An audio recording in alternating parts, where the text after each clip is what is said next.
What's up everybody, Byron here from ETA, and today we're going to open up the gearbox on the Acedeck NYX Z1. Let's come check it out.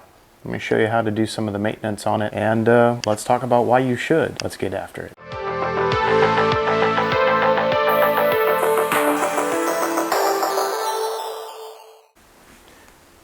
Alrighty, so as you guys can probably hear in the background, it's quite windy and stormy today, so this is a great day to do some maintenance. So the first thing we're going to do is deflate the tire. Because this is a two-piece rim or a two-piece wheel, you actually run the risk of separating the wheel halves and injuring yourself if you do not perform this step. I know you see a lot of guys on YouTube do it. Deflate the tire, then take the axle nut off and continue from there. Alrighty, so now that we got the wheel off, we're going to use the 3mm hex tool and we're going to remove these bolts, and then we're just going to work the top off. So we'll be back. So always keep track of your hardware. I recommend Ziploc bags or a small container. You can do whatever you would like, however you feel you can keep track of it best. This is the method that I use. Now we've got all the hardware out. We're going to use a microfiber. Just clean up any dust or dirt because we don't want any debris inside the gearbox. So wipe it down, give it a good clean, give it a little once around the seals here. Alrighty guys, so just to give you a quick update, I had to grab a plastic non-marring hammer and a paint scraper. As you can see, I just put the stickers over the edge of the paint scraper so that I don't ding the aluminum. And what you're going to do is gently pry it up on each side until it's free. So as you can see, the top will now rotate, which means I should be able to get it off by hand pressure from now on. Alrighty, so you guys can see this is the bearing and this is the gear. Now this is POM plastic with a hardness of 95M. There is also, as you can see, another bearing on this side. And so this gear is doubly supported by bearings. So the gear itself, if you guys are worried about longevity, you don't have anything to worry about because it's dually supported. Now the thing I don't have is the, oh, there we go. So it is a 6909 RS bearing. So that's the size if you ever have to replace this bearing. And I'll just zoom in on that for you.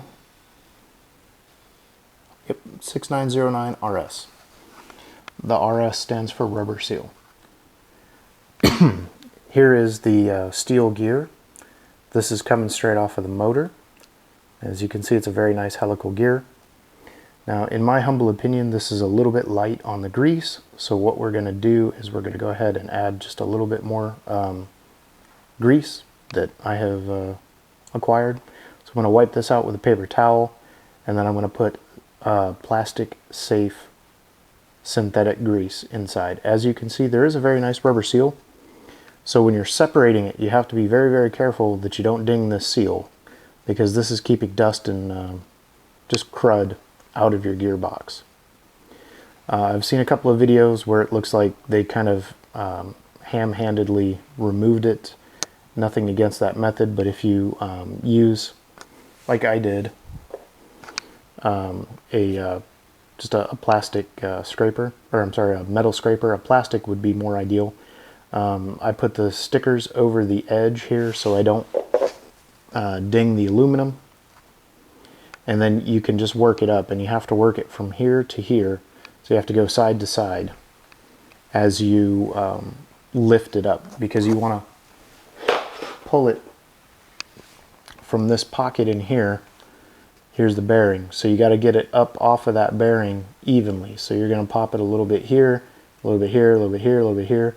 And you're just going to work it back and forth until it comes free. And then once it's free, you can just lift it off by hand. All right. We'll be back, more to follow.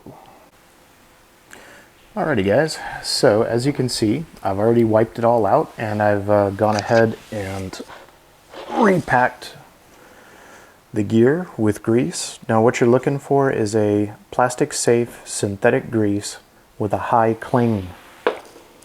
So this is a high temperature, wide temperature range grease, and I'm using Ganell bearing grease. It happens to be a very highly rated product. Anyway, now that I've done that, I've done the inspection. Essentially, I've been riding it through some very dusty terrain here on Maui. And so what I wanted to do was see, is this rubber seal going around here good enough? And the answer is yes, it is. So I'm going to put a very thin coat of grease back over the top of this seal, and then I'm going to go ahead and reinstall the hardware with Loctite.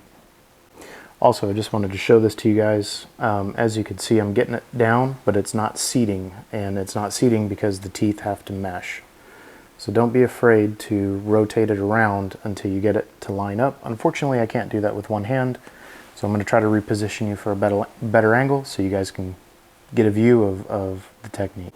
Alrighty, I'm going to try to keep my hand free, but what you're going to do is put just a little bit of downward pressure, rock it back and forth while you turn the motor until you find that happy tooth alignment, and you can actually pop it open and check. So I've got engagement now, and now we just have to get it seated. So you're just going to rock it like that with just hand pressure until it clicks into place, and then you're done. Next step. So after spinning it around, verifying the thread engagement, or I'm sorry, the teeth engagement, as you can see, I've got a little bit of excess grease that's built up here and here. We're just going to wipe it off the top, and we're going to wipe it off of the face of the gear. And we're going to go ahead and reinstall it. I'm going to leave that grease here because it's going to get picked up by the teeth as it moves around the case and distributed. Let me show you what I mean. There we go. So we're just going to wipe that up, kind of wipe up that edge, and we're going to use that grease to go around the seal. Because the next time this cover gets installed, it's going to be for good, hopefully, or at least for a while, till I do the next inspection. Go ahead, and yes, you probably should wear gloves with this. Unfortunately, I was unable to find nitrile gloves. You don't use rubber gloves. You need nitrile for this particular grease, but I'm only using a very small quantity of it in this case. So just want to make sure you lube the seal. You don't want a huge excessive amount. You just want a very light sheen to coat the seal. And then you're going to go ahead, as you can see here, just going to wipe up that little bit of excess grease, and we're going to reinstall the gear. So I'm going to show you the technique this time from the top. I'm just going to very lightly set it in place. Spin the motor, and you can see that we have thread engagement. So it's already lined up. So that means you're just going to gently rock it with your hand. It's very hard to do one-handed. And there we go. She's seated. So now we're going to go ahead and thread lock the bolts and get them reinstalled. Alrighty, so I've already got the thread lock on. I've already run the bolts down flush. And I just want to show you, you're going to snug it up, not in a row, but you're going to want to kind of move in a star pattern. So we're going to start here, and we're going to go here, and we're going to go here. And you're walking this down onto the bearing and seating it. So you don't need a whole heap of torque. You just need it snug until it stops moving, essentially. And you're just going to continue to work it across. This is aluminum, so you need to draw it down.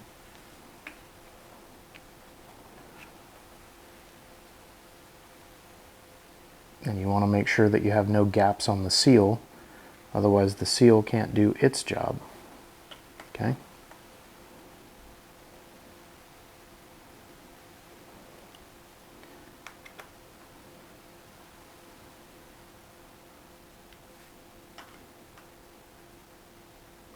Now I'm just going to go back through, make sure that we didn't miss any.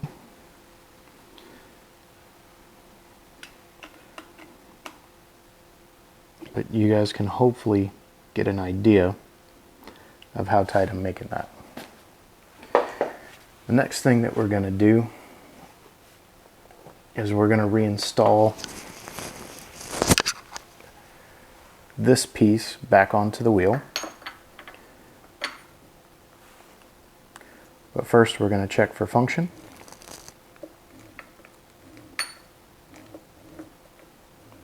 That's what we want. Nice, smooth, good function.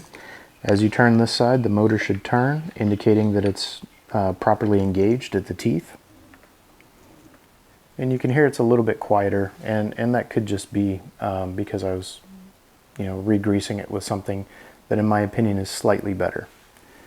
Anyway, when we reinstall this onto the wheel halves, or the wheel assembly if you will, we're going to go ahead and thread lock it, and then we're going to go ahead and reinstall it on, and then we will inflate it, and we're going to repeat the process on the other side.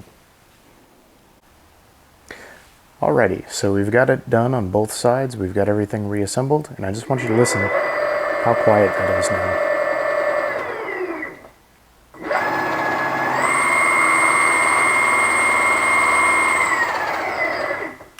So it is very quiet now.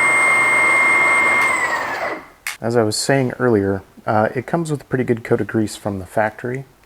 However, since I want to go ahead and crack everything open, take the bolts loose, and just make sure that everything is properly Loctited, properly sealed, make sure there's no dust intrusion, I went ahead and, since I was in there anyway, cleaned out the factory grease, replaced it with this bearing grease, which you can get on Amazon. I recommend very highly that you buy the 50 gram, not the 20 gram. It's a $2 difference, but you're going to get a lot more grease. However, the 20 gram, if you use it sparingly enough, is enough to do this potentially twice. So now we're going to go ahead and just wipe up any excess grease. I can't write it because I've just reapplied Loctite. I've gone ahead and re-Loctited the adapter for the wheels, and I've gone ahead and I've Loctited all of the case hardware. So since we've just done that, I have to wait for 24 hours. Plus the weather here is quite unpredictable lately. So hopefully more to follow tomorrow, and we'll be able to take it for a spin, and we're just going to see if it rides any different. It shouldn't. It should ride the same. But now we've got a good dose of lube in there. This Guinel grease is very good stuff. It's very good for the grease. It's very good for gears, especially helical gears. It has a very, very, very high cling, and it's a very high temperature, so you can use it for a wide range of applications. I just happen to like it. I've used it in quite a few different things over the years. Always very pleased with it, never disappointed, and it's relatively affordable as well. So this is Byron, and y'all have a great rest of your day. I'll see you in the next one.